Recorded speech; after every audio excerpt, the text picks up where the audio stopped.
इसी में है, उस आकाश में है, इस धरा पर है।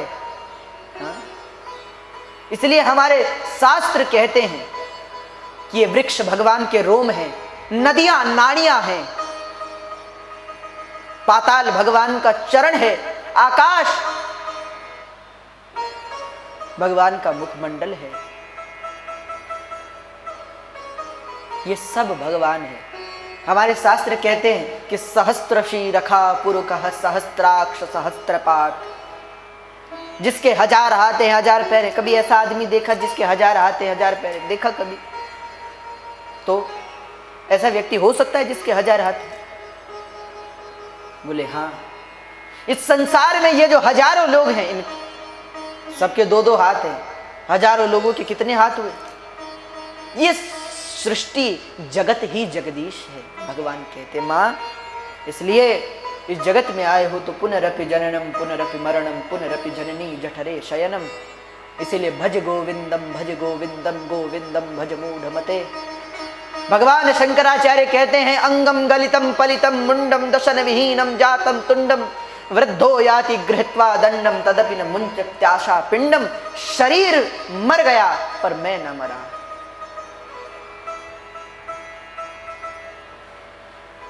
अब भी वहीं बद्ध हो, क्या फायदा? इसलिए माँ, मेरा चिंतन करो, मेरी कथा का पान करो। माँ ने कहा भक्ति योग क्या है? भगवान बोले भक्ति योगो बहुविधो मार्गैर्भामिनी भाव्यते। हे भामिनी, स्वभावा गुण कर्मेण पुंसाम भावो विबध्यते। जो ईश्वर की इच्छा को ही अपनी इच्छा मान ले वह भक्त है। दीयमानम न गृहणंती विना मत सेवनम जना। भगवान उसे दुख दे वो दुख ले, सुख दे सुख ले।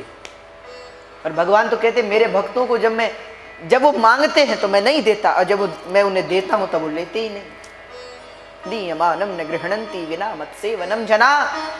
भगवान ने कहा जो मेरी इच्छा में ही प्रसन्न रहता है वही मेरा भक्त है।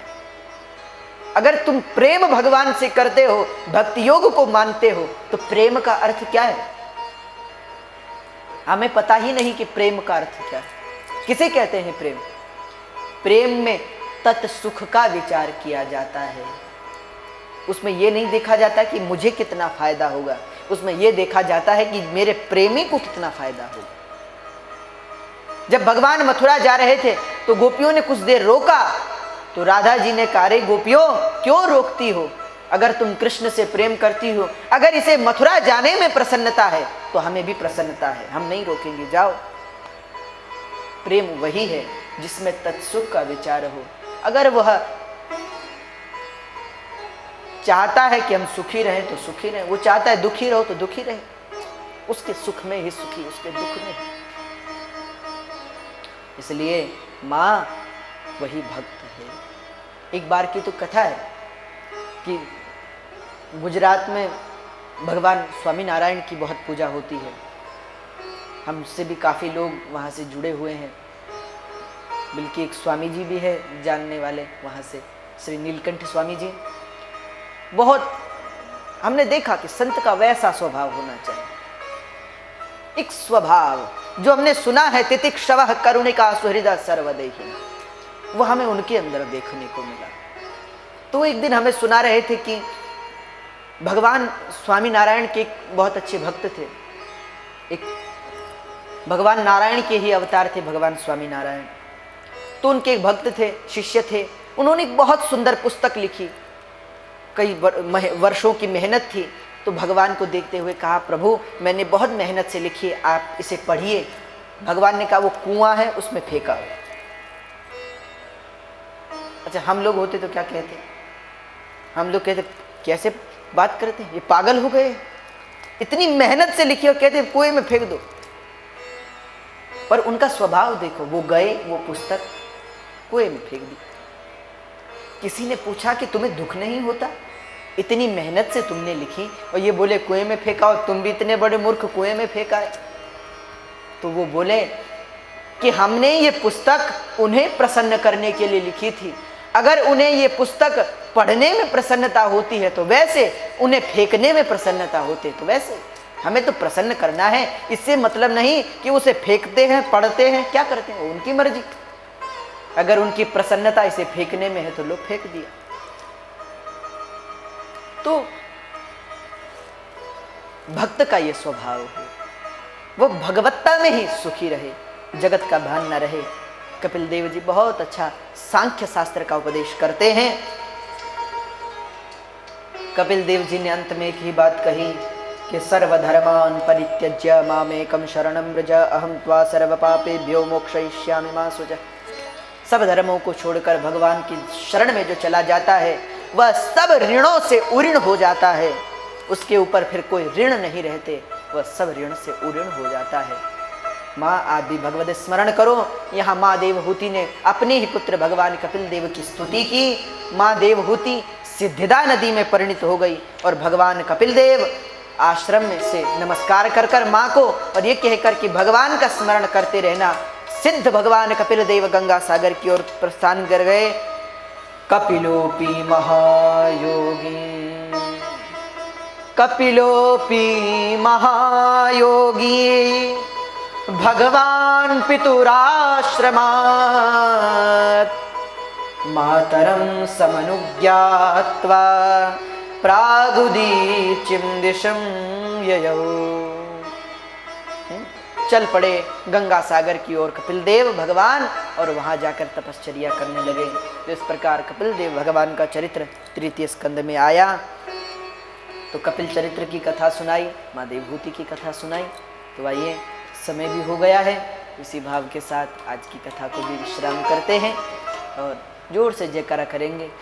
बोले कपिल देव भगवान की, श्रीमद् भागवत महापुराण की जय। जय श्री राधे श्याम।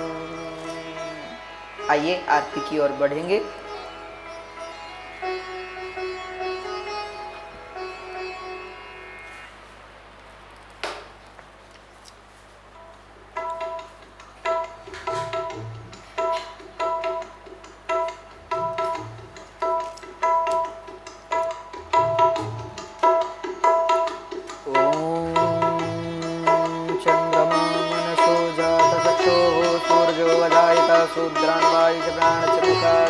अग्निरजायतः ओमिदगुङ्गवेः प्रजननं मे अस्तुतसवीरगुं सर्वं सत्तये आत्मसने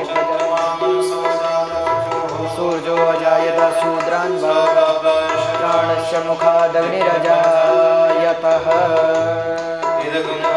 प्रजननं मे अस्तुतसवीरगुं सर्वगणं स्वस्तये आत्मसने प्रजां बहुलां मे करोत्पन्नं पयोरेतो यस्मात् सुदत्तः।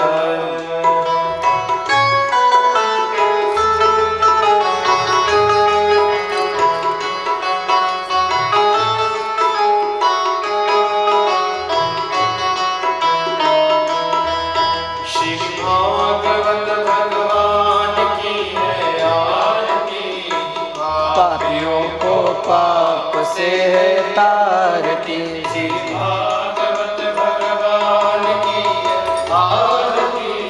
पापियों को पाप से तारती, ये अमर ग्रंथ ये मुक्ति पंथ ये पंचम वेद निराला, नव ज्योति जगाने वाला। ये अमर ग्रंथ ये मुक्ति पंथ ये पंचम वेद निराला, नव ज्योति जगाने वाला।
मैया की आरती, पापियों को पाप से है आरती,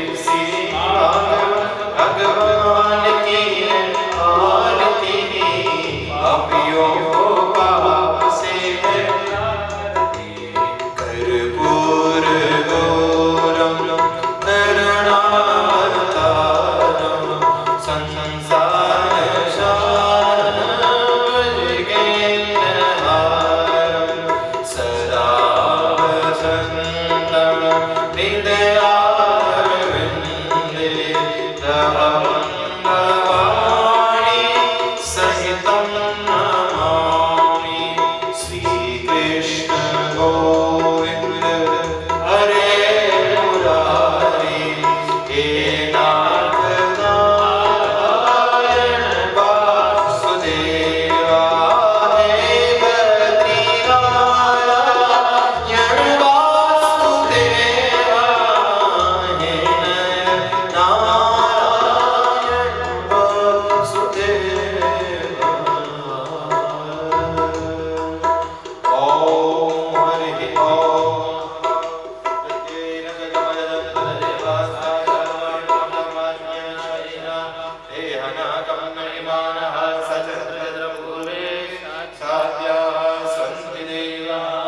ओम राजाधिराजाय वसय साहिने, नमो भगवते